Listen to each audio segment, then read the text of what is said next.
Andariki Namaskaramulo. Today is another good day, 12th of July 2023. We are on certificate course on Sanatana Dharma. This is advanced level 2 course. We have already conducted 3 basic courses. Those who are qualified in those courses are admitted into this course. We started on 3rd July. And we have completed 2 topics, Vedas and Vedangas. Both are taken by Dr. CSR Prabhu Garu. Now we are on Darshanas. So yesterday we have had one Darshana on Nyaya Darshana. And today we are going to have Vedanta Darshana. So let us start the session with Vande Mataram and Prarthana. After that, we will hand over the platform to CSR Prabhu Garu. Chala Chitti Babu Garu, please.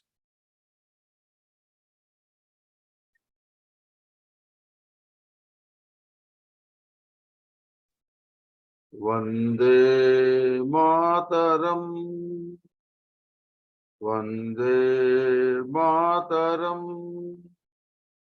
Sujalam, Sufalam, Malaya Jasitalam, Sasya Syamalam Mataram, Vande Mataram.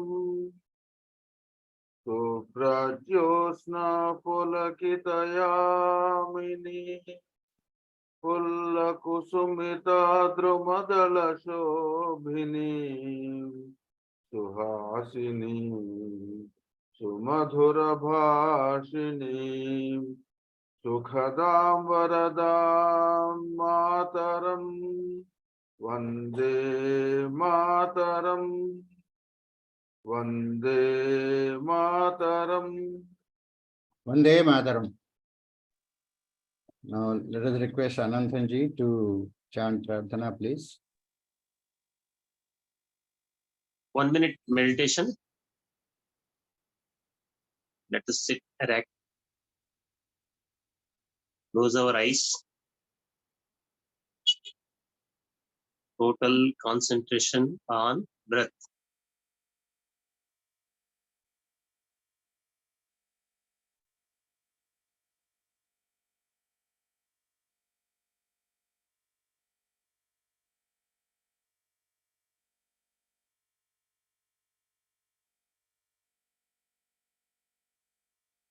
Without interfering in the moment of breath, I'll just watch.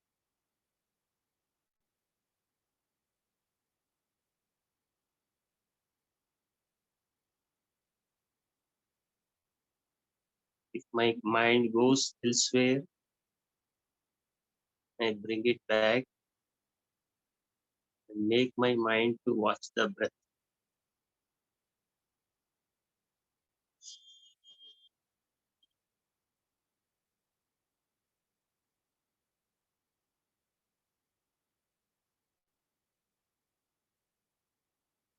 Three times Oankaram. Om. Om.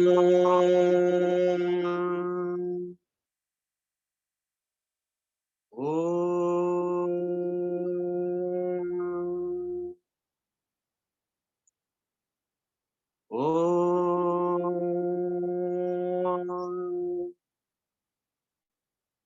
Om.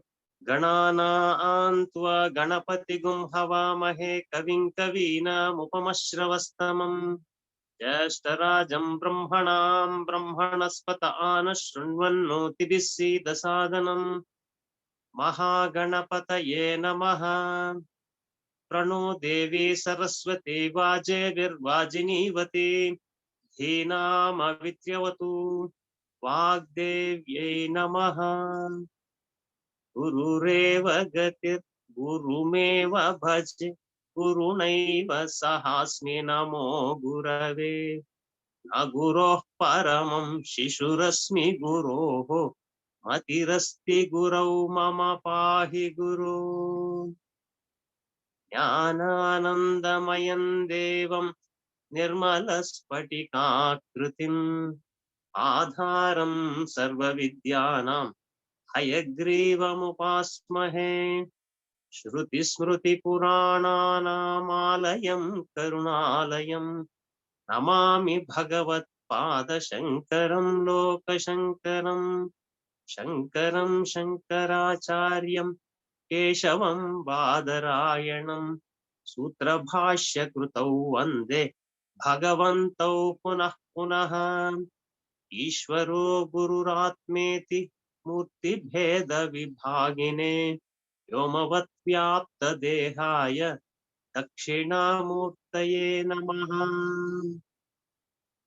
ॐ सहना भवतु सहनौ भुनक्तु सह वीर्यं करवावहै तेजस्विनावधीतमस्तु मा विद्विषावहै ॐ शान्ति शान्ति शान्तिः हरिः ॐ सर्वेभ्यः नमस्कारः ధన్యవాదములండి.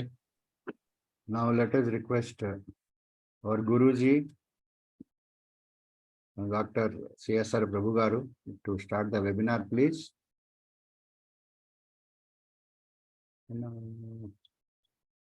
Lera, okay.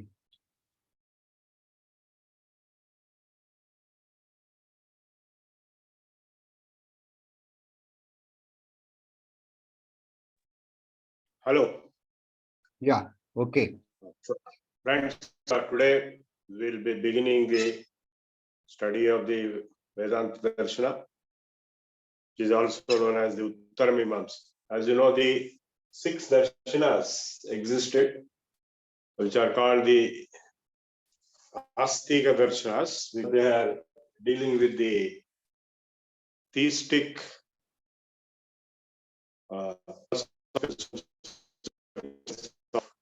an intelligent principle responsible for creation.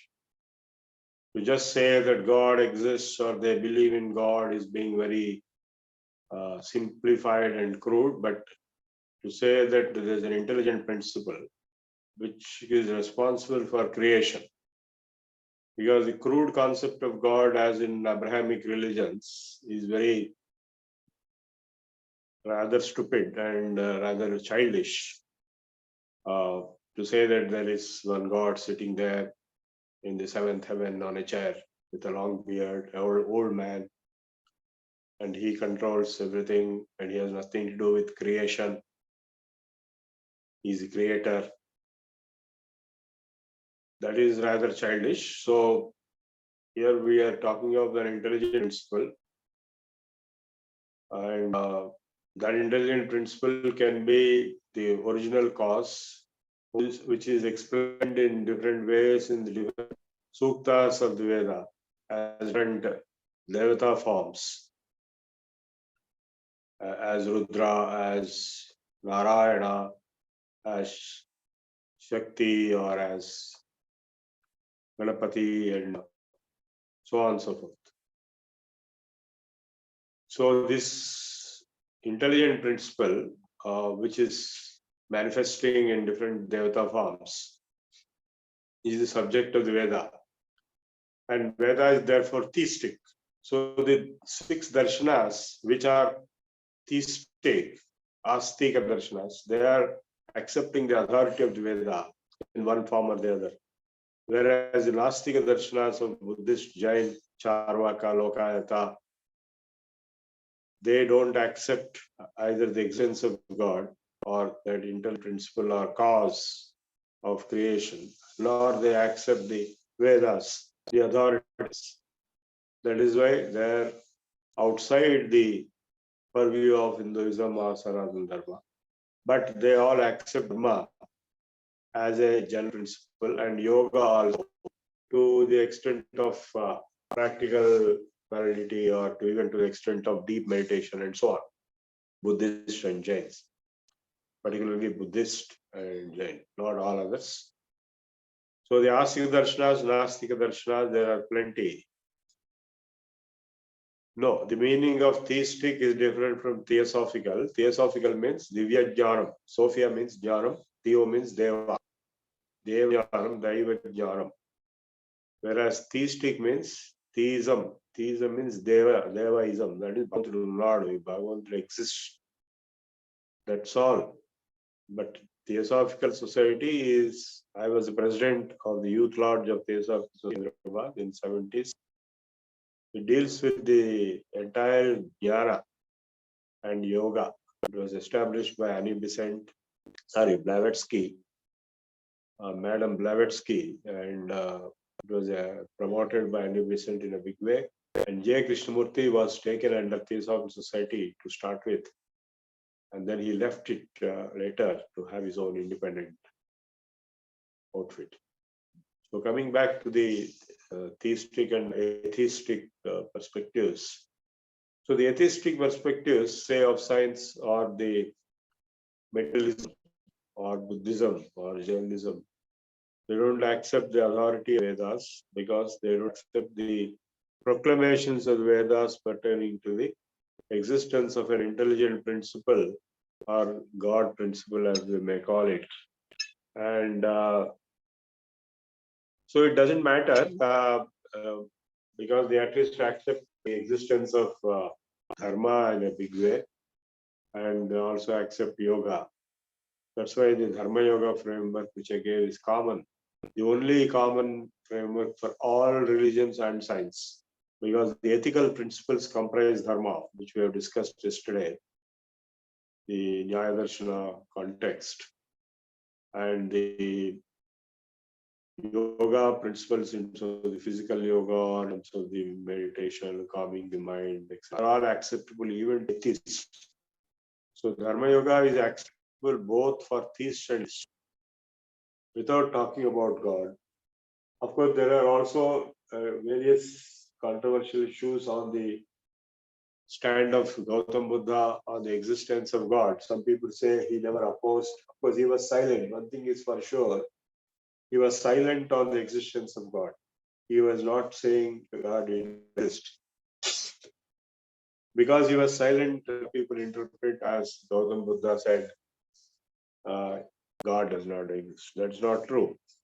By the way, Gautam Buddha also started his Gurudam career at Kasi itself in Sarnath. He gave the first lecture, Dharma Chakra Pravartara. And then he also went to Sri Lanka 7 times.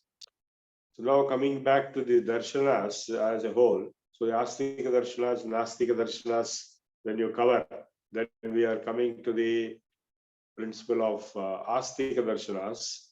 So we have 6, actually there are 24 total darshanas. There is one Sarva Darshana Samuchaya by book written by the brother of Sayanacharya, that is Madhvacharya. It covers 24 darshanas. We will not get into it. Some of them are very grass or crass, like if you have this Lokayata and Charvaka. Charvaka Darshana says your death itself is your moksha. And as long as you live, you enjoy yourself as much as possible. And there is no God, there is no moksha, nothing is there. And there is no rebirth also. So rebirth is not accepted even in the Abrahamic religions. When we say Abrahamic religions, we are referring to Judaism, Christianity, and Islam. But they all accept the existence of God principle or God in a very crude and crass manner. So the coming to the, of course, in the 24 darshanas, he has not limited himself to darshanas, but he has gone into the siddhantas also. Advaita Siddhanta, Advaita Siddhanta, Avishta, all those things which existed up to his time. So each follower of each of these siddhantas or darshanas, they presume or assume or believe strongly that all others are false and only mine is correct. Like the follower of every religion strongly believes that his own religion is correct and all other religions are false and fake. And therefore, you should convert them. That is the stand they have. So now coming to the Vedanta Darshana, which is the sixth. We have covered yesterday Nyaya Darshana. We have covered in the last course, previous batches in the last year. We have covered Vaiseshika Darshana, and then we have covered Sankhya Darshana along with the yoga classes also. Sankhya and yoga go together. The same framework of Sankhya Darshana is used in Yoga Darshana as a theoretical basis. Yoga Darshana is more practical version of Sankhya Darshana, you can say. And then Nyaya, Vaiseshika again go together. Nyaya is the Pramana Shastra. Yesterday we have discussed various types of Pramanas. Nyaya admits 4 Pramanas: Pratyaksha, Anumana, Upamana, and Aptavakya. And Yoga admits 3 Pramanas: Pratyaksha, Anumana, and Agama. Agama or Aptavakya are going to say. And the whole of science is based on Pratyaksha and Anumana. Most of the things are Anumana based because you cannot see them Pratyaksha through your eyes or ears, like atoms, electrons. So the Nyaya is the Pramana Shastra, the methodology of acquiring valid knowledge or epistemology. And Vaiseshika is the Prameya Shastra, the objects of applying those methods of Nyaya. The objects include the Dravyas, Gunas, Karma, Dravya, Guna, Karma, Samanya, Visesha, Samayanam, Padarthanam, Sadharmya, Vaidharmyabhyam, Tattvajnana, Nishreyasam. That's what the Vaiseshika says. By the Tattvajnana of Dravya, Guna, Karma, Sadharmya, Vidharmya, and you will get moksha.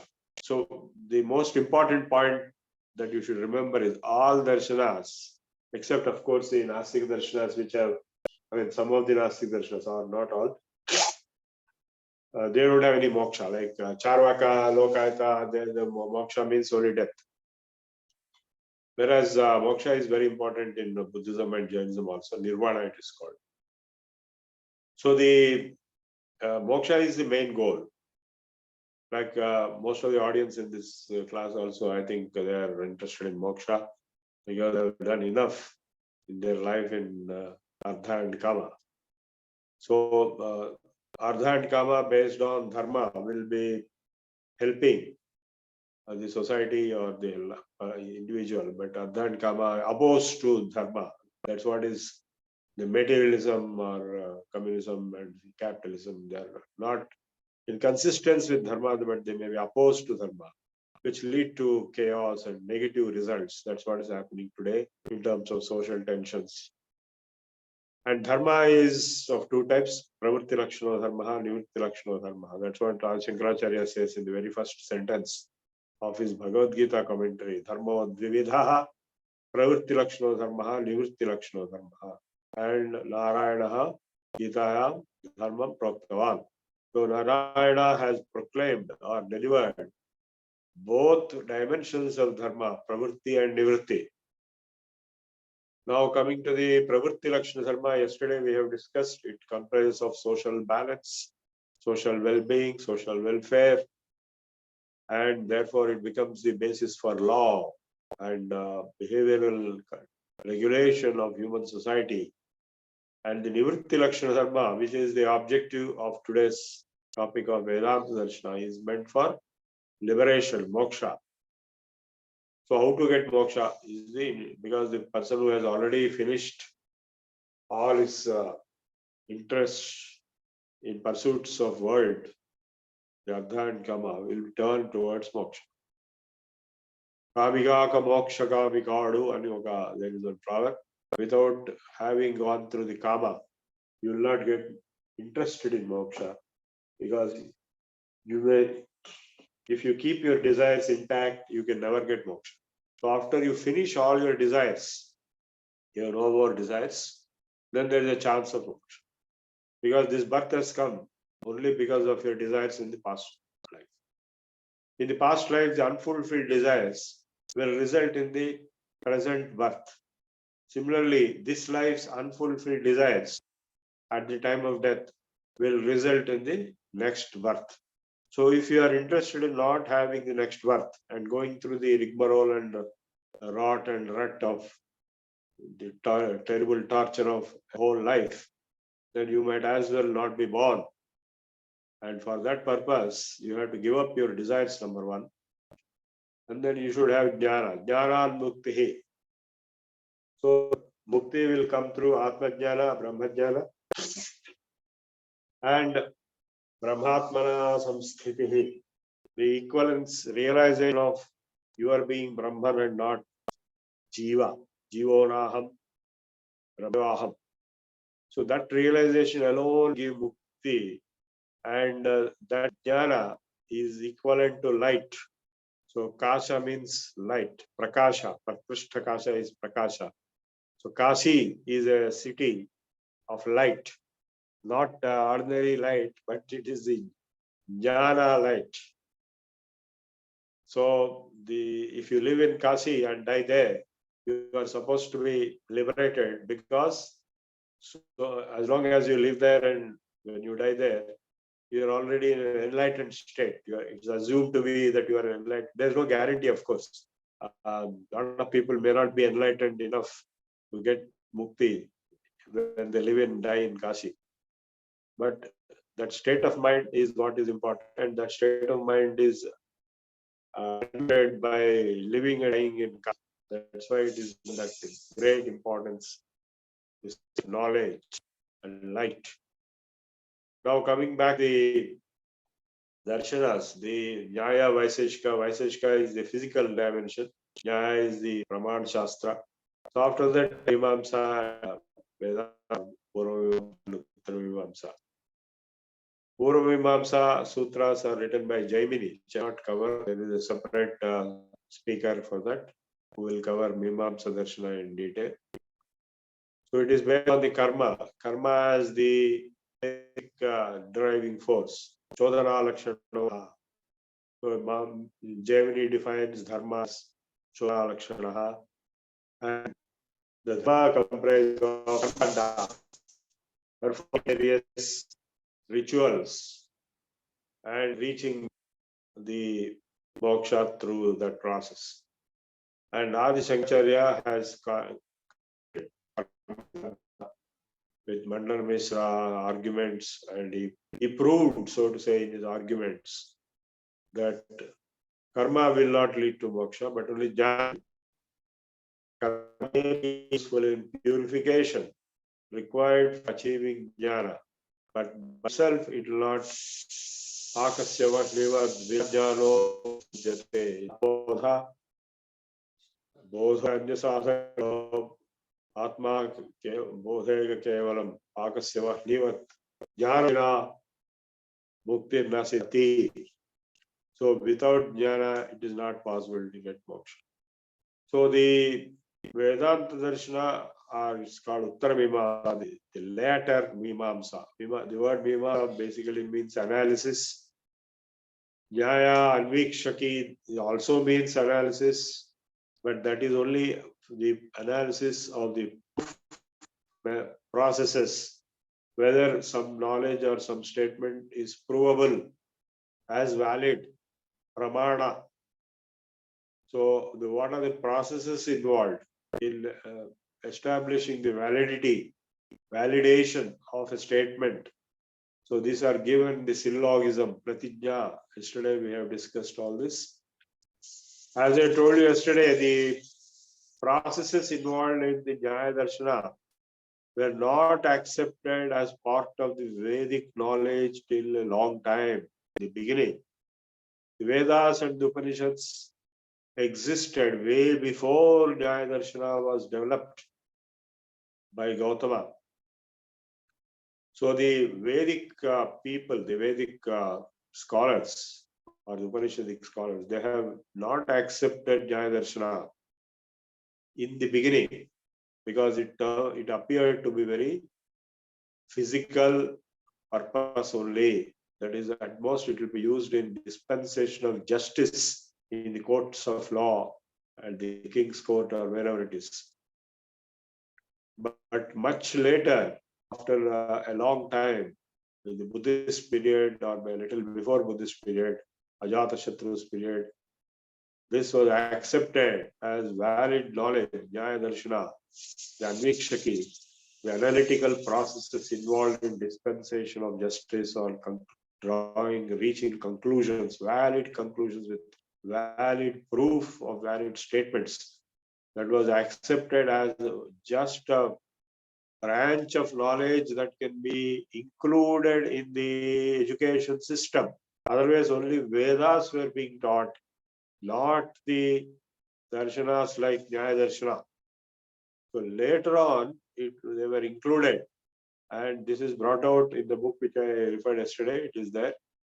And surprisingly, why I am telling this is that Adi Shankaracharya and onwards, all the acharyas have used the same Nyaya Darshana to establish the same Vedic Vedantic concepts as proof, process of proof. So before the Nyaya Darshana, the Vedantic statements were taken as on the face value without any necessity of providing a proof process. Whereas Adi Shankaracharya, he is the first in the sequence of acharyas who have deployed or utilized the methodology of Nyaya Darshana to establish the validity with proof for the statements, pratijñas given in the Upanishads, in the Shruti Vakyas like Tattvamasi. So in each one of his books, he goes very meticulously to establish the validity of the Mahavakyas, the 4 or 5 or 6 Mahavakyas. The standard Mahavakyas are Sarvam Khalvidam Brahma, Ayamatma Brahma, Tattvamasi, Aham Brahmasmi. Of course, in addition, we also have Prajnanam Brahma. So now, the validity of these Mahavakyas was established by the proof utilizing the processes of proof given in the Nyaya Darshana by Adi Shankaracharya. So that is a surprising or interesting development that happened in the relatively modern times. Adi Shankaracharya belongs to relatively modern times of Kali Yuga. And of course, now he is dated around 500 BC. Previously, it was 800 AD, which is now dismissed because of the records available in the various Shankarmats. If you go to any Shankarmat, you will have the record of the lineage, the present Shankaracharya, his previous, the periods. Primarily, it will go to around 499 BC for Adi Shankaracharya. I have been to all the Shankarmats and I have seen myself with my own eyes. They have written on the boards, even in Puri, Govardhana Matham, or in the Kanchi, or in Sringeri. They have kept it on the board, the lineage of the Gurus, the Shankaracharyas of each Shankarmat. So 500 BC, around, because another important proof if this is that Adi Shankaracharya in Shankara Digvijayam has not referred to Islam or Christianity at all. If he was 800 AD, then both Islam and Christianity were existing in India. He could have encountered them. So therefore, it is ruled out that he would belong to 8th century AD. So 5th century BC. But the previous dating of 8th century AD is coming from Buddha's dating of 500 BC, 5th century BC. But now with the revised view of Shankaracharya becoming 500 BC, then we have to push back Buddha to 1900 BC. There are many other evidences showing that Buddha lived around 1900 BC.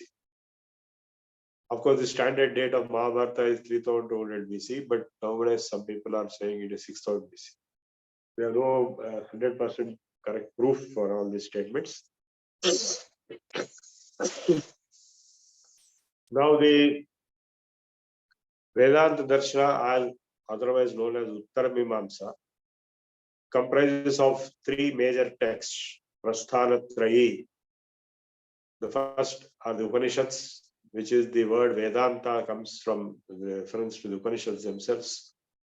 The 108 Upanishads, we will be covering many of them. We have already covered and we will cover again. And out of the 108 Upanishads, the principal Upanishads are 11. or 10.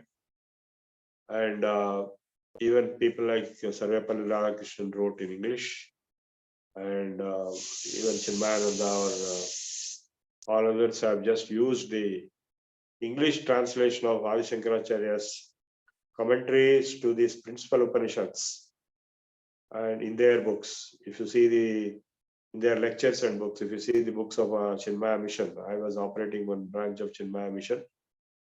All the books of Chinmaya Mission, they contain the English translation of Adi Shankaracharya's commentaries in short form, not full. So Adi Shankaracharya wrote commentary to these principal Upanishads, but that does not mean all other Upanishads don't exist or they are not important. Many of the other Upanishads are equally important, if not more important. And some of them may be later period, added on to the Vedic literature lore, because all the Upanishads belong to one of the 4 Vedas. Like Mandukya Upanishad is Atharva Vediya Mandukya Upanishad, it will be written there, the Upanishad itself. So the 108 Upanishads comprise of the Vedanta Upanishads, around 46 or so, the Yoga Upanishads, which are around 20, and the Shaktya Upanishads and Shaiva Upanishads and Vaishnava Upanishads. And so you have the roots. This is very important to realize that the roots of the Puranic Hinduism are found in the later Upanishads, comprising of the Shaktya, Shaiva, Vaishnava, or the categories of Upanishads. Because the Puranic Hinduism, which we practice today, you know that there are basically two Hinduism. One is the Vedic Hinduism, other is Puranic Hinduism. In the Puranic Hinduism, which we practice today, the Puranas play a major dominant role, whereas the Vedas remain in the background. They are in the heart of all the rituals of Puranic Hinduism, but the Puranas are the dominant content and scope of the modern Hinduism. So how the Puranas were born, when they were expanded.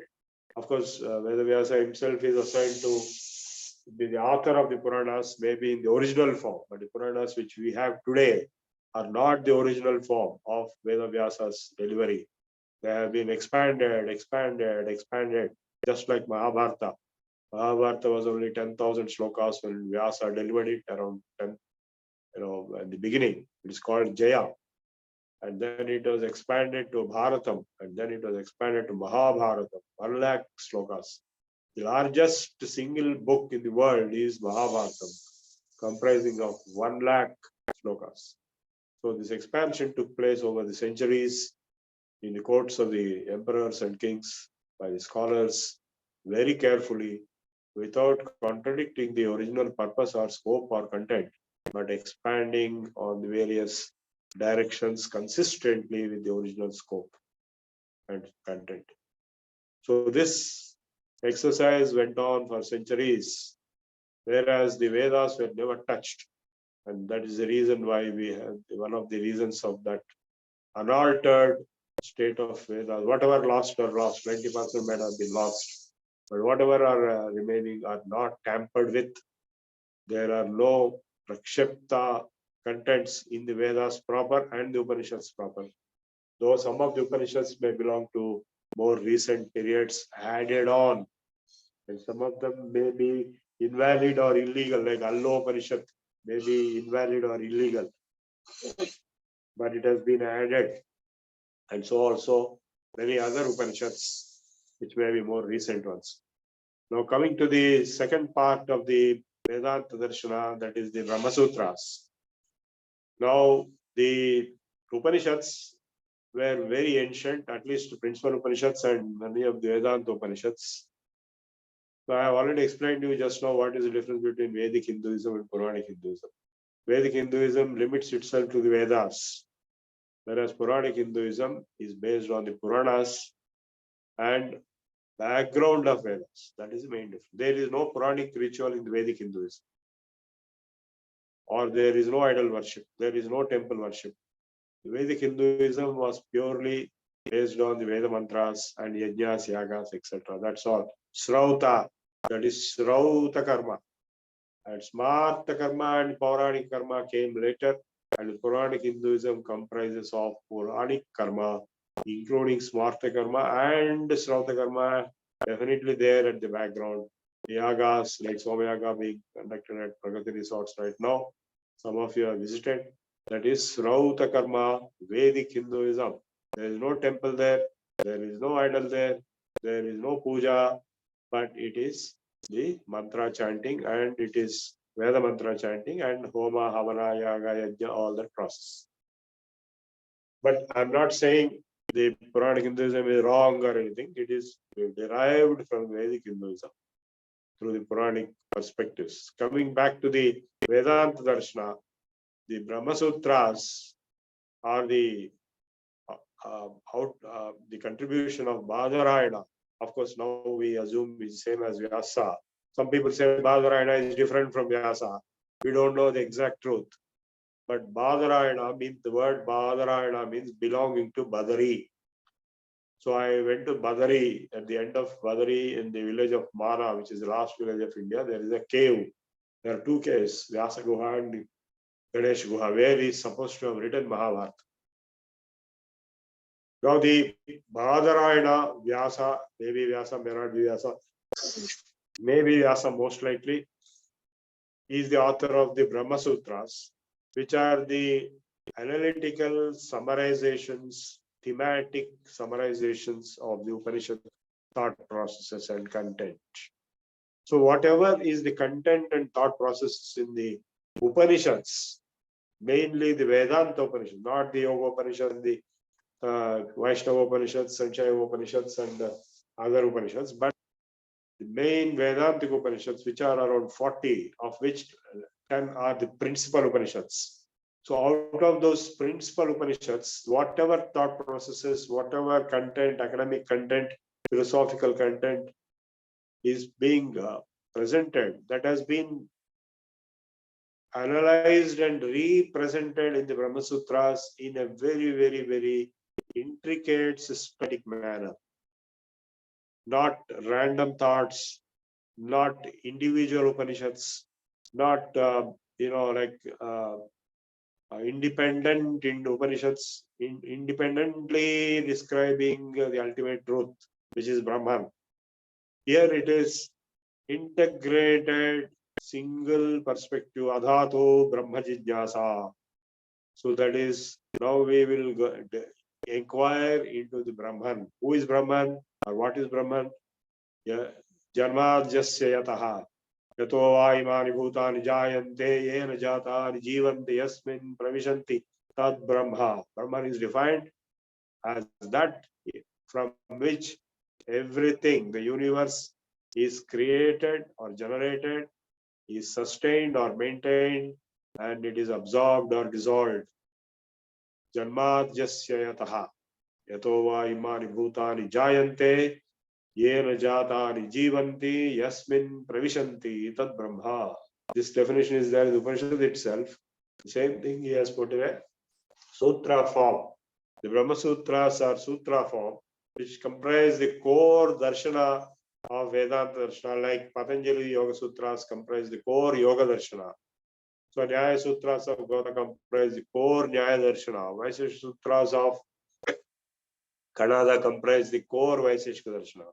So the Brahma Sutras of Badarayana comprise the core Vedanta Darshana. It goes on and on and on. Thick book, 700 to 800 pages. And to have time and energy and patience can read. It is available in the Krishna Mutt. But we are not covering that. The Brahma Sutra is not covering in this course. It is too advanced. Deep analytical processes are intricate analysis has been done there. And Shastra Yonitvat, there is one more sutra. Brahma is born out of the Shastra, means Veda and Vedanta and Shastra. So the word Shastra means science in its general interpretation. a well-connected body of knowledge which can be proved, or valid knowledge, well-connected body of valid knowledge is called Shastra. So the Vedanta Shastra is based on the Brahma Sutras. I suggest to invest time and patience and capacity and study the Brahma Sutras on their own and listen to various lectures given by various top scholars. And maybe in future programs, we will try to accommodate, but not in present program. So the third part of the Prasthana Trayi is the Bhagavad Gita itself. In contrast with the Brahma Sutras, the Bhagavad Gita is like very, very appealing, simplified, and lovable presentation of the same philosophical content of the other two of the Prasthana Trayi, the Upanishad and Brahma Sutras. Sarvopanishado gavo, dogdha gopalanandanaha, ardho vasaha, bhokta, dugdham gitamram mahat. So if there is a called all Upanishads, Sarvopanishado, it's not only Dashopanishad. Sarvopanishado gavo, dogdha gopalanandanaha. There is a cowboy, Gopalanandana, who is milking that cow, and that milk is given to the calf known as Arjuna. Ardho Vatsa, Sudhir Bhokta, Dugdham, what is the Dugdham? Gita-amritam Mahat, the great nectar of Gita is consumed by the calf called Arjuna, or all the like us, taken out, culled out, or milked out from the cow called Upanishads. Sarvopanishado gavo, dogdha gopalanandana, ardho vatsaha, sudhir bhokta dugdham gitamrutam. So we know we have studied Bhagavad Gita last time. Again, we'll study this time some more chapters, later sessions. So that way, the Vedanta Darshana is the core subject delivered through the Upanishads, through the Brahma Sutras, and through the Bhagavad Gita. So that way you can say it is at the heart of Hinduism. The Vedanta Darshana is at the heart of Hinduism, of Sanatana Dharma. It comprises of the major texts like Bhagavad Gita, which is held as the national book, and it is used in courts of law to take oath. And the Upanishads are held as the highest human, intellectual, spiritual deliverance in the universe till today, in the world till today, it ever happened. The most sublime thought process delivered in the Upanishads. These are the praises given by topmost philosophers and literates, literary experts all over the globe. And the Brahma Sutras are the toughest, most intellectually strong processing of the thought process and content of the Upanishads. So I hope the Vedanta Darshana overview is very clear.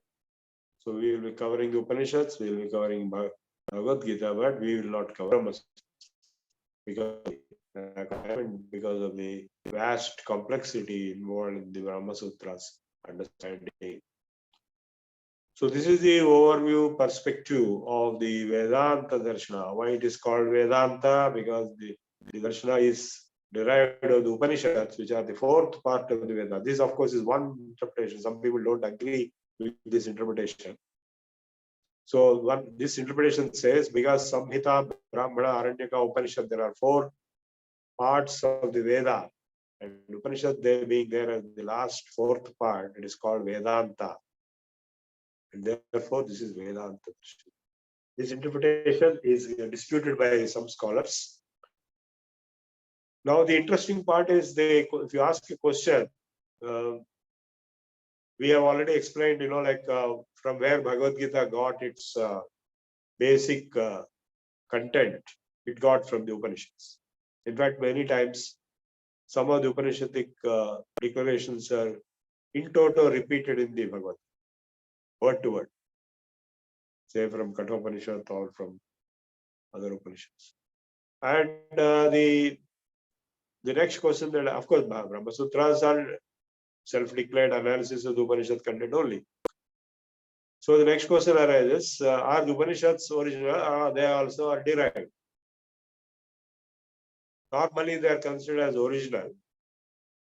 But sometimes if you ask a question where this idea is there in the Samhita itself, like Advaita, can you locate it in Samhita? You can locate, like in the Purusha Sukta, you'll find Purusha eva idagam sarvam. I can say my Advaita comes from this state. Yad bhutam yacha bhavyam. So, in some cases, at least in the some of the crucial concepts or the positions and stands taken in the Upanishads, you can find them as reflected, manifested from the original Vedic Swara statements. So, Sabrahmasa Shiva Sari Sendra Sokshara Paramas Virat. Again, the unity, Ekam Satvipra Baudha Vadanti, Indram Mitram Varunam Matarishvam, Supernova Garutman, Ekam Sat Vipra Baudha Vadanti.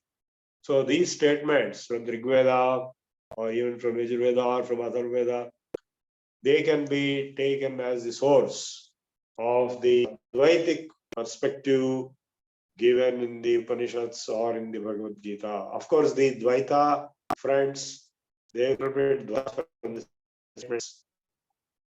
And Visishtadvaita friends will interpret Visishtadvaita from same statements.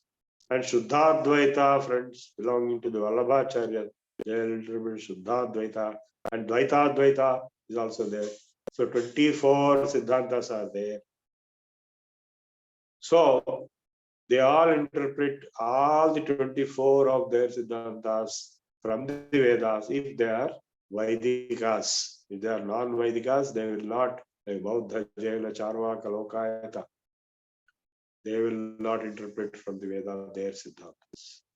Though the principles of Dharma are available, Ahimsa, etc., are available in the Vedas themselves.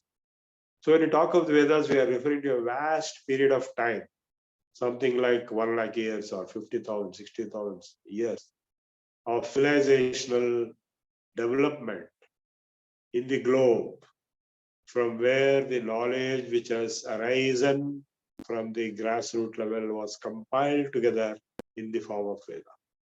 So the Vedic language is an integrated language of global lingua franca, integrating the words and vocabularies of various local prakrits.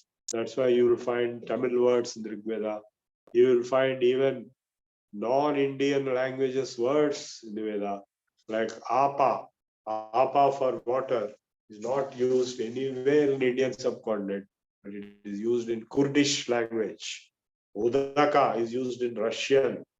So the entire globe was integrated through the global lingua franca of the Vedic Sanskrit, which was the language of recording of knowledge and wisdom generated by various Vedic rishis, delivered by Vedic rishis in the form of a huge knowledge repository called Veda. Over a period of 50,000 years or 70,000 years or 1 lakh years or more, we don't know exactly.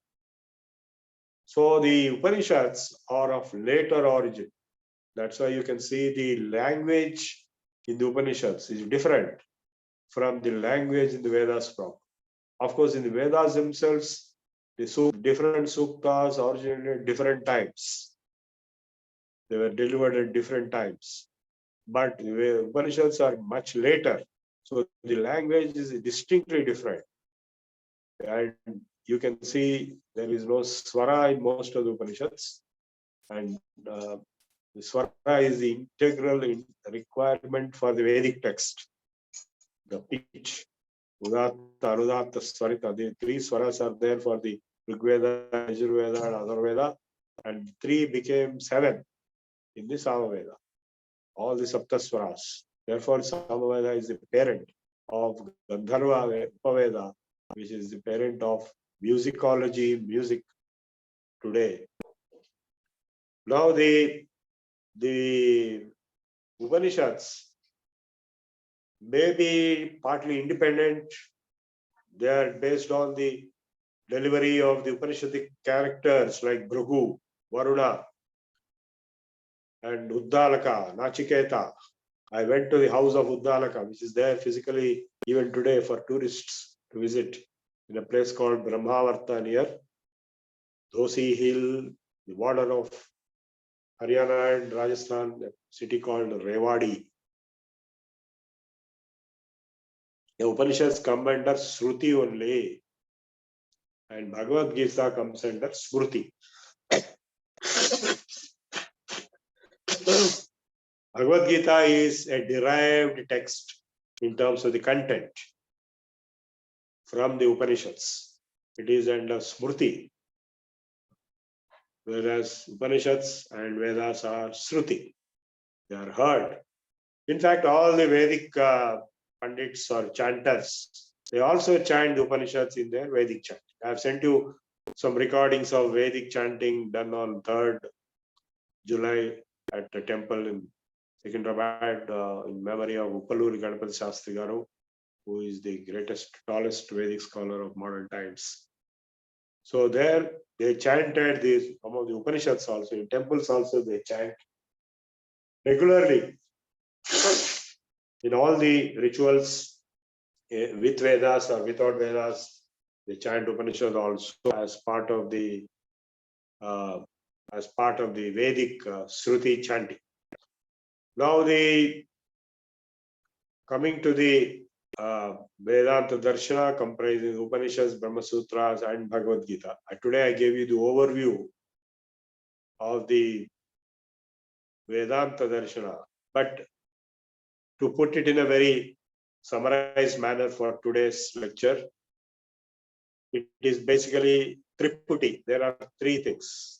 One is myself, Jiva. Other is God, Ishvara. And third is Prakriti, nature.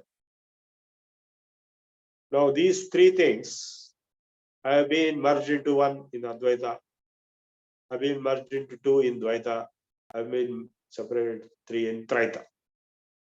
The Arya Samaj interpretation of the Vedas is Traita Siddhanta. Jiva, Ishvara and Prakriti. Or Jiva, Brahma and Prakriti. Or Jiva and Brahma and Maya. It's all one and the same. Sri Aurobindo made it very clear. Shiva, Narayana, Brahman all mean the same. Similarly, Prakriti, Shakti or Lakshmi all mean the same. So, Jiva, of course, nobody can say I am not there. That I will be the Jiva, Jivatma. So, in the Advaita, all the three are shown to be one and the same. Jagan Mithya, Brahma Satyam, Jivo, Brahmayana Paraha. This Prakriti, this universe is not an absolute reality. It is only an apparent reality. It has its importance as a practical reality. Vyavaharika Satta. Shankaracharya admitted Vyavaharika Satta to Maya. Then there is a Pratibhasika Satta of Jiva. I am so and so. I am so and so name. And my wife and my son and my daughter-in-law and my grandchild and my and so on and so forth. So this Pratibhasika Satta, reflected reality, is Jivatva. And beyond that is Brahmatva, that is Paramarthika Satta. Three Sattas referring to Triputi, the Jiva, Prakriti and Ishvara. Now, what is moksha? It is cessation of the Jiva in this present life and also not getting any more births. Because every birth will means utter chaos and misery. As we know, we are suffering so many problems. I have myself many problems. I have had many problems since my childhood. And I'm sure almost all of you, if not all of you, have been. Is there anybody who has not suffered any problem, want to be born again to enjoy same way you enjoyed this life? You can raise your hands and we'll discuss with you. But I don't think anybody exists on this earth. Even Narendra Modi himself has too many problems. So nobody wants to get into one more cycle of birth and death. So moksha is meant for Punaravritti Rahita, Shashwata Brahmaloke, Nitya Nivasa Praptirastu, to be able to live. In fact, this quotation which I gave you now is exactly the quotation chanted in all the Karmakanda for the dead people. For my mother, when I performed all the rituals, I was chanting exactly this. Punaravritti Rahita, Shashwata Brahmaloke, Nitya Nivasa Praptirastu. May she live in the Brahma Loka forever without coming back. Of course, beyond Brahmaloka, there may be Narayana, Vishnu, Brahma Bhuvana, Loka, Punaravritti Lorjuna, Mamupechatu Kaunteya, Punarjanmana Vidyate. He has made this statement. If you reach me, you will not be born again. So, what determines your birth is the last thought. When you die, whatever thought you get, you will be born as that. If your thought is Aham Brahmasmi, you are Aham Brahmasmi. Otherwise, whatever stupid desires or thoughts, if at all get into, of course, mostly it is unconscious state, coma, this, that. We don't even know what is happening in the mind there. So we don't know what exactly is happening. Outsiders cannot know. But they know, the insider knows very well. So, tasmat sarveshu kaleshu ma manusmara yudhyacha yam yam yap swaran bhavam tejatyante kalevaram tam tameva iti kaunteya sada sadbhava bhavita. So whatever thought process you get into at the time of death, you will be born in that. If you are always thinking about me, sarveshu kaleshu ma manusmara yudhyacha, and fight, because Arjuna is fighting that war and we are fighting this life. I'm sure we are fighting against so many miseries and so many problems. Adi bhautika, adi devika, adhyatmika, dukkhas, pains. So if you are continuously in the transcendent state of being one with the Lord or Aham Brahmasmi stage, my mother gave me the instruction, don't ever deviate from it. Is it, that should be the goal, but is it possible? You have to try. You have to make it possible. If you are in that state, you are liberated. And if you are not in that state, you are caught up in the Maya. If you want this, you want that, you are angry, you are greedy, you are lust, you are jealous, all kinds of things. You are finished. You will be born in that condition again. So, tasmat sarveshu kaleshu ma manusmara yudhyacha mayarpita varo buddhir mahamevaishyasya samshayam. So, to be in that state is the objective of entire spiritual sadhanas, all religious practices, everything is only that. Now the basic question arises, who is this Jiva? Who am I? So Ramana Maharshi asked this question to himself when he was asked to go and die by his brother. He went and lay down like a dead body. He stopped his breath, but he was not dying. Then he was surprised, who am I? I stopped my breath. My body is like a dead body, but I am not dying. He was a very young boy at that time. He failed in matriculation, so his brother asked him to go and die. So he tried to die in this way and he could not die. Therefore, he went out to the forest, to the mountains, to Arunachalam. He went and meditated there for many years. The cave in the Arunachalam main temple, Tiruvannamalai, where because of his Prajanma Sukrutam, he was deep into Samadhi. He was so much into Samadhi that rats were biting his body and he was not aware. So to protect his body from rats, some other Swamiji was staying there with him, and he has also an ashram in Tiruvannamalai. And like Kashi is Maranad Muktihi, and this Tiruvannamalai is Swaranad Muktihi, Arunachalam. Even if you remember it, you get liberated. So that much is the power. The Arunachalam itself is a Shiva's manifestation, is a Shivalingam. Arunachala Shiva, they say. And of course, this Agni is the main tattva there in the Shiva. You can feel the heat when you go and sit inside the Garbhagudi. Then at the top of Arunachalam, in a cave, Ramana Maharshi meditated for 6 years and he lost his consciousness most of the time. I went and sat at the same spot where he meditated, and I also lost my consciousness for quite some time. So it's an amazing place. I recommend to all of you to go there and experience the extraordinary bliss of total silence.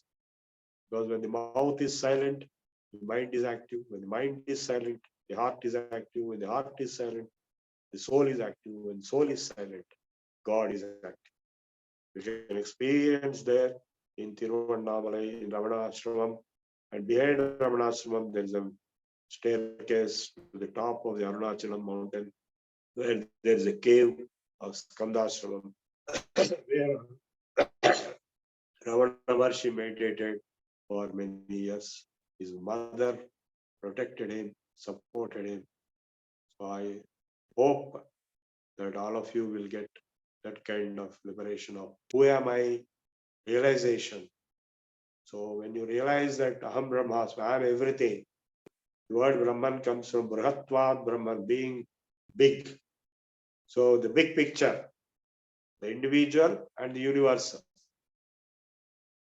You know, we have this, the Darshana, VSS Darshana also. We have the Vishesha Samanya. Samanya, Vishesha, Samanya. Then Sambandhas are there.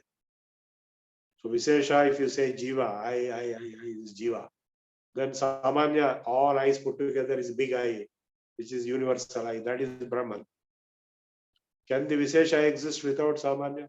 Can Jiva exist without Brahman? Because this very definition of Samanya is a conglomeration, aggregation of all individuals. No, the state of Arunachalam is nothing to do with Arunachalam. Arunachalam is in Tamil Nadu. It is between Bangalore and Madras. You contact DIO Tiruvannamalai, he will tell you everything. So now the individual cannot be different from the universal. He is part of the universal. Like if you take an ocean, each wave or each bubble, is it different from the ocean? Can it be different from the ocean? It cannot. It may appear for some time, then disappear. So when the bubble or wave realizes that it is nothing but the ocean, that is called moksha. Jivo brahmaiva naparaha. Jagan mithya brahma satyam. Jivo brahmaiva naparaha. So if you realize that you are Brahman, which is not difficult to realize, at least theoretically or even practically. Practically is very simple. My mother also told me, just be in yourself without any thoughts, without any feelings, without any projections, without any imaginations, without any emotions, nothing. Yogas chittavritti nirodhaha tada drashtu swarupe avasthanam vritisarupya vitaratra. So without chittavritti is when you are in yourself, then you are liberated. Because your true nature is Brahman. I am not Jiva, but I am Brahman. Of course, you can say there is a little bit confusion here. If you say I am Brahman in an egoistic manner, I am God, you worship me like Hiranyakashipu did. That is totally wrong. So we are assuming the Sattva Guna or even Suddha Sattva in that state of awareness. That is why theories like Visishtadvaita, Advaita came to exclude the possibility of mistaken interpretations in terms of Rajoguna and Tamoguna. of the statement Aham Brahmasmi as the Jiva himself becoming Brahma. It's not so. Jiva does not exist, only Brahman exists. Ekameva Advitiyam Brahma. Deha Nanasti Kinchana. Not only Jiva does not exist, nothing exists. The multiplicity does not exist. Only one exists. Ekameva Advitiyam, without a second. So that way, the positions in Visishtadvaita and Dvaita are also valid, equally valid as Advaita, because they are only specifically, explicitly declaring the context of the purport and meaning of those Mahavakyas. Please understand this very carefully. I have discussed this matter with top Vedic scholars. I've asked them, what about the Advaita, Advaita, Visishtadvaita? Which one is valid? They said all are valid in terms of their own perspective, context. And because the subject is very, very, very abstract, it is Brahma Vidya. Any other subject is not Brahma Vidya. If you say, no, I'm not able to understand calculus, then people will say, oh, what is there? Is it Brahma Vidya? Nothing. It is only calculus. You can understand. So like that, Brahma Vidya is something which cannot be understood. So this is Brahma Vidya we are talking. Vedanta Darshana is all Brahma Vidya only. So we are talking of Brahma Vidya, it will not be understandable. It is bound to be not understandable, and therefore multiple interpretations, perspectives are possible and they are valid. This is a very important issue on which there is a lot of debate, conflict, confusion, argument, fight. Whether Advaita is valid, whether Advaita is valid, Visishtadvaita, all are valid. They are all based on the same Prasthanatrayi of Upanishads, Brahma Sutras, and Bhagavad. So the interpretations are given in the particular context. So the context is like in Dvaita, the liberation is Sayujya Mukti. You have three types of liberation in Dvaita: Salokya, Sarupya, and Sayujya. What is Sayujya? Is it not equivalent of Advaita? They will not agree. They will not agree. Doesn't matter. But my understanding is it is equivalent. Salokya, Sarupya, and Sayujya. So now Visishtadvaita, I mean, to put it bluntly, Visishtadvaita says that, initially you are different from God, and later you become, later or initial, basically, what are you? You are not different. That is the whole point. Ekaveva Advitiyam Brahma Neha Nanasti Kinchana. All Upanishads are in the Vedas, the fourth part of Vedas. Any Upanishad will be affiliated, it will be declared in the Upanishad itself, it belongs to so and so way. So now the Mukti, yes, don't disturb the process of discussion. Tiruvannamalai, yes, I told you. Let us continue. I'm telling you something very, very serious matters. Don't disturb with unnecessary messages. So the nature of Mukti or Moksha in Dvaita, Visishtadvaita, Traita, or in Dvaita Advaita, or Suddha Advaita, and so on and so forth.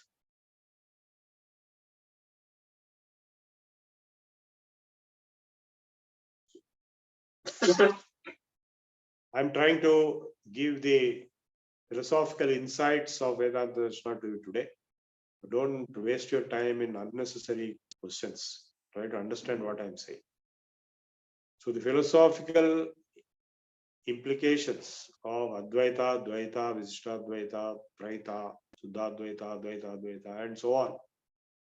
All acharyas at different times came out with different siddhantas. And when you follow a particular acharya, you follow only his siddhanta. Don't talk of others, other acharyas' siddhantas. That is common sense. Be a Roman in Rome. When you play hockey, you play hockey according to hockey rules. When you play cricket, you play cricket according to cricket rules. You don't mix up hockey and cricket. It makes no sense. Because each one of these siddhantas is a self-contained, independent, authoritative position of the philosophical nature meant for liberation. It will provide you liberation, each one of them. I respect all the acharyas.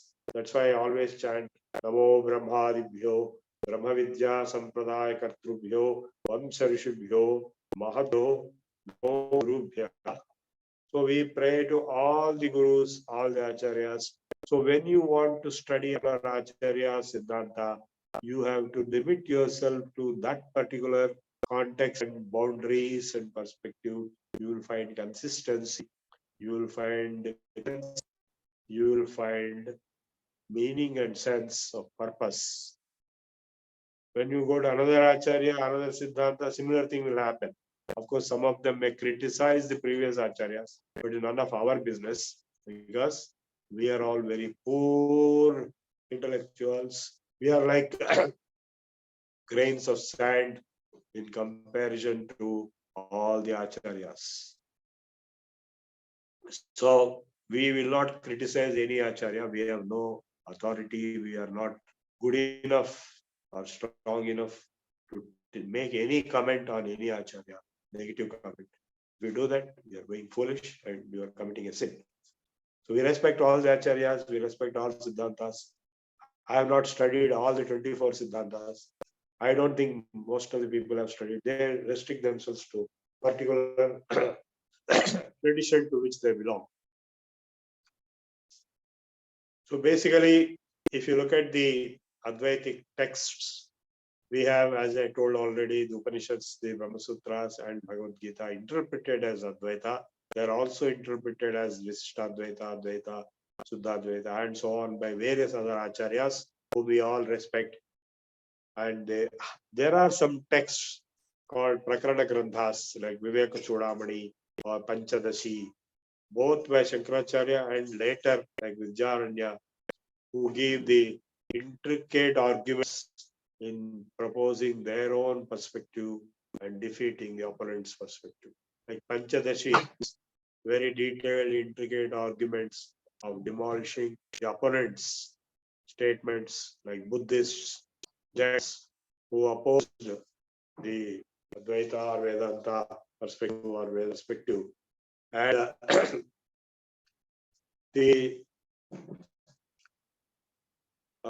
surprisingly, all the acharyas after Shankara criticized Shankara to some extent in their own texts, in Brahma Sutra Bhashyas or in other Bhashyas. But Shankara cannot criticize others because they were not there in time, they are yet to be born. So Shankara has criticized Buddha, Jaina, Charvaka, Sankhya, Vaiseshika Yoga, all of them in his Brahma Sutra Bhashya. He has demolished the claims of all the other perspectives before him and established Advaita as supreme. Again, Advaita is not his own contribution. Advaita is very much there in the Gaudapada Karika of the Mandukya Upanishad. I am sure our esteemed colleague Srimati Vishalakshi knows this. The Gaudapada Karika of the Mandukya Upanishad is describing the Mayavada in depth, and Adi Shankaracharya has only given the logical background of adding arguments and proofs using the Darshana proof methodology to the Mayavada given in the Advaita in the Gaudapada Karika of Mandukya. So Upadesh Sahasri and so many Granthas, Prakarana Granthas and other, there are about 300 texts Adi Shankaracharya has been ascribed to. Some of them may not be by him, but others wrote and put his name. We don't know which one the others wrote and which one he himself wrote. So, but anyway, we'll assume he wrote everything. So he basically wrote the commentaries to the Upanishads, Brahma Sutras, and Bhagavad Gita, and he also wrote Prakarana Granthas. And of course, Panchadashi is written later by Vidyaranya. And the Upadesh Sahasri is also written by Shankaracharya. In fact, in Upadesh Sahasri, he has written a statement which is profound, which says that this Brahmajnanam or the Mahavakyas should be given only to the Adhikari. Who is Adhikari? Adhikari is defined there as, none of us are Adhikaris by the way. It is defined there, Adhikari is a person. Chakta, Vitta Putra Shastreshanasya, Paramhamsa Parivrajikasya. Only to him. That means a person who has given up, renunciated all attachments, affiliations to a particular ideology, Shastra, or to a son or children or grandchildren, or to money. So a person who has given up completely his interest and attachment or his desires in all these three, Tyakta, Putra, Vitta, Shastreshanasya, and he should be a renunciate monk, Paramahamsa Parivrajakasya. Parivrajaka is a sannyasi and he is a Paramahamsa, like Ramakrishna Paramahamsa. That's a higher state. Then, of course, higher than that, also many states are there. So, only to such a person, the Mahavakyas should be delivered, not to everybody. When Chinmayananda delivers the Mahavakyas or Upanishadic statements through a mic in Nizam's College grounds comprising of 50,000 people sitting in front of him, it will not have any impact because only the Adhikari will get the benefit.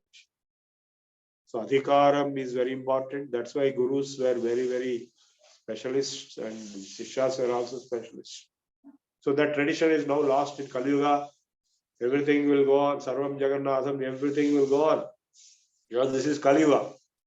But within this mess, somewhere, somebody will get some enlightenment. And that is what we are trying to do this in these programs. So the higher Advaita texts, there are three of them, the highest level, Avadhuta Gita, Ashtavakra Gita, and Rubhu Gita. Rubhu Gita is the conversation between Rubhu and Nidagha. So there he has defined Brahman as neither Gunam nor Nirgunam, but a Nishpratiyogikam, undefinable. And in Avadhuta Gita, which is attributed to Dattatreya or to Gorakhnath, who is his disciple. Some of the statements are very, very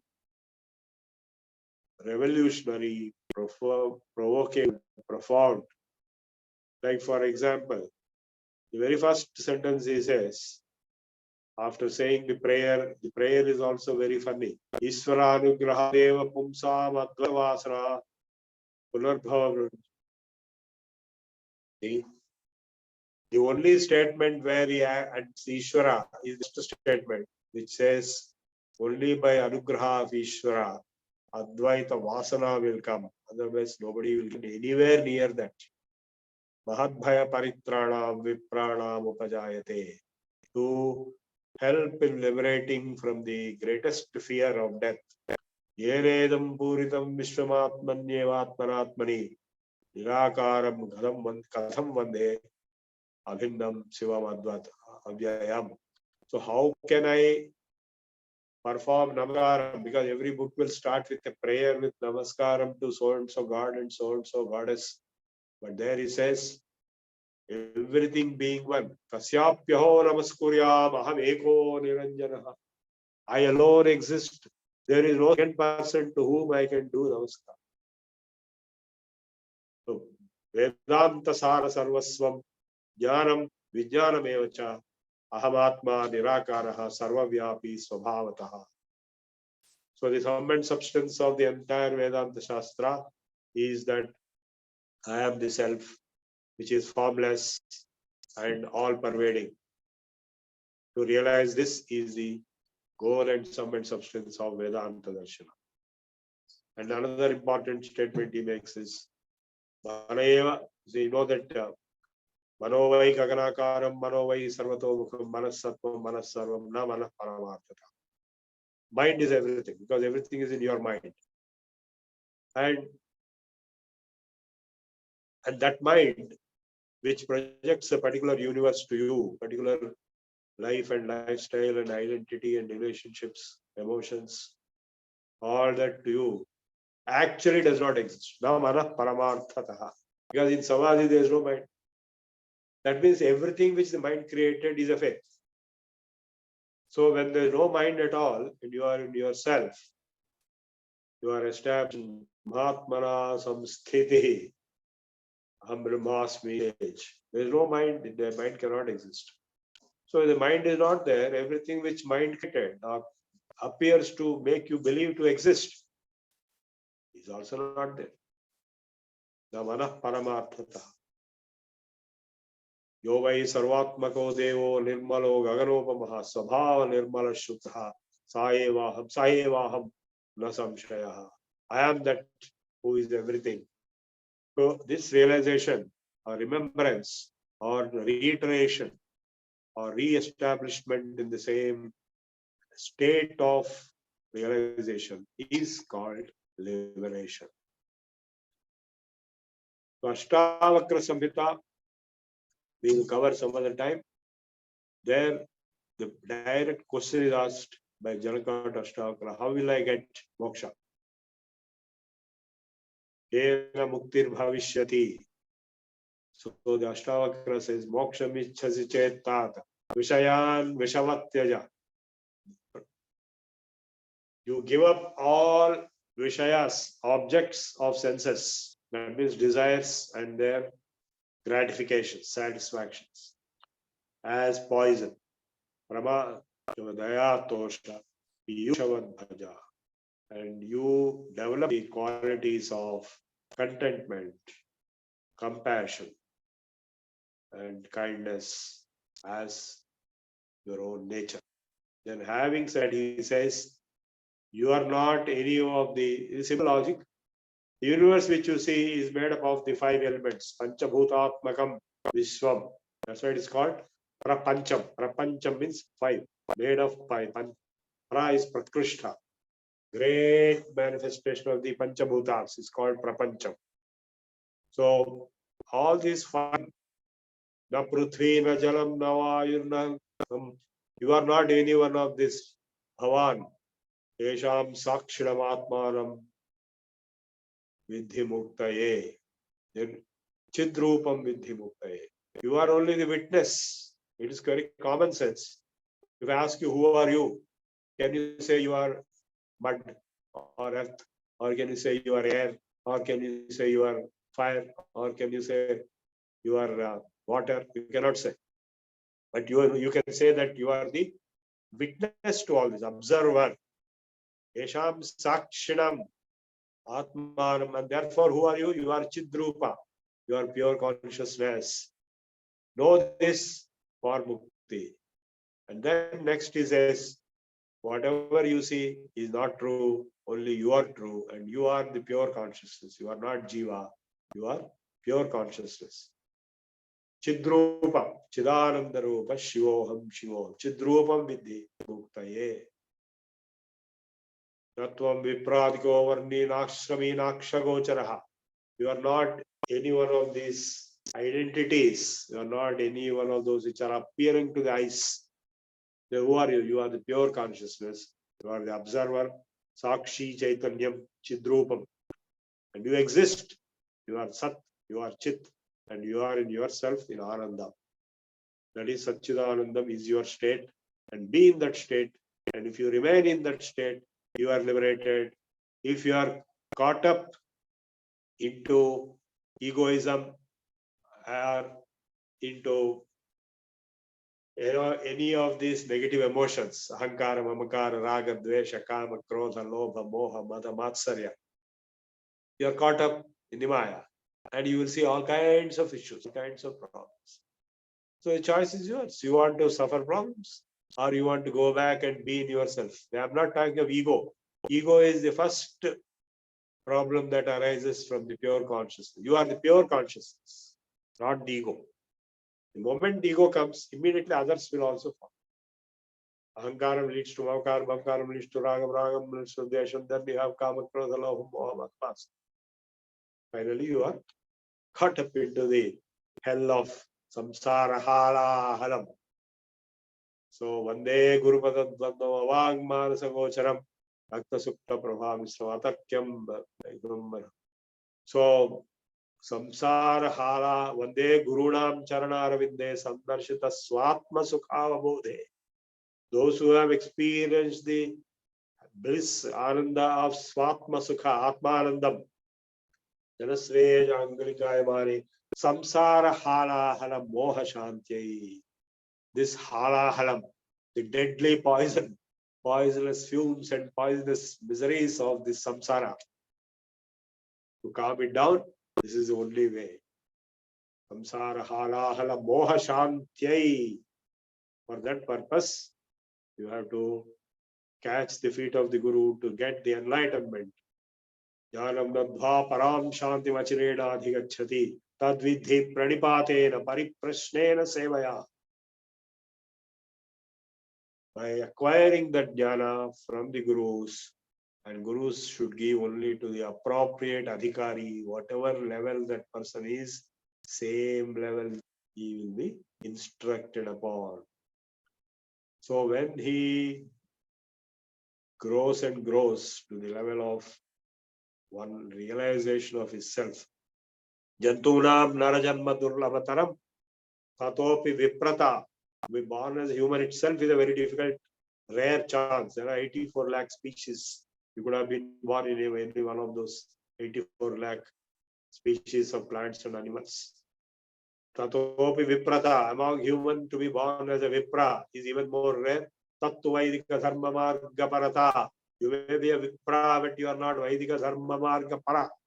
Means you are not following the Vaidika Sanatana Dharma meticulously. Tadva Vidvat Sughoshana. Even if you follow the Sanatana Dharma, Vedic Sanatana Dharma meticulously, it is even more rare to have Vidvat Sughoshanam, to have the interaction and dialogue and discourse from those who know, Vidvat Sughosanam, and so on. Finally, to become Brahmatmana Samsthiti in the Samadhi stage, to realize that you are Brahman is the rarest of the rare. Shatajanma Koti Sukrutair Vinalabhyate. After 100 crore lives, you may get it. We don't know in which particular life we are in that 100 crores. You may be in the last one, or maybe one before last. We don't know how many lives have passed in the past. So let us hope that we will get that Brahmatmana Samsthiti and Jnana Moksha stage as soon as possible, if not already. Thank you.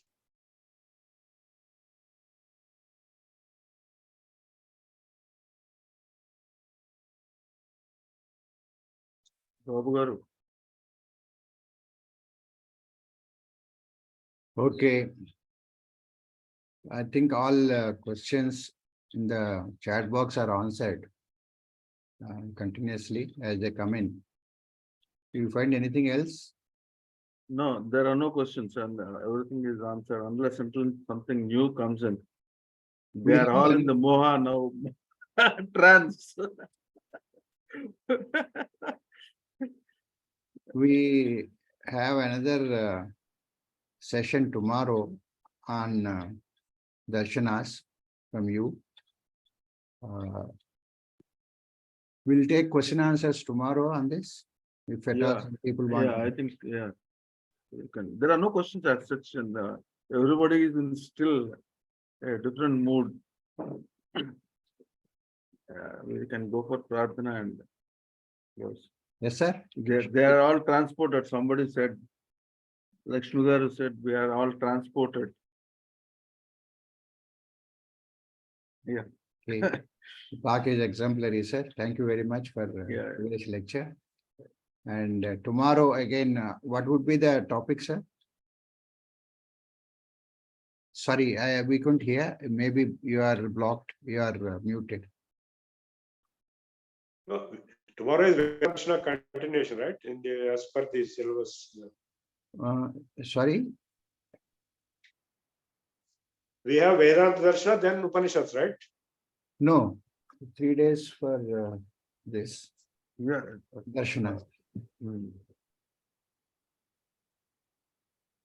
Anyway, we'll talk.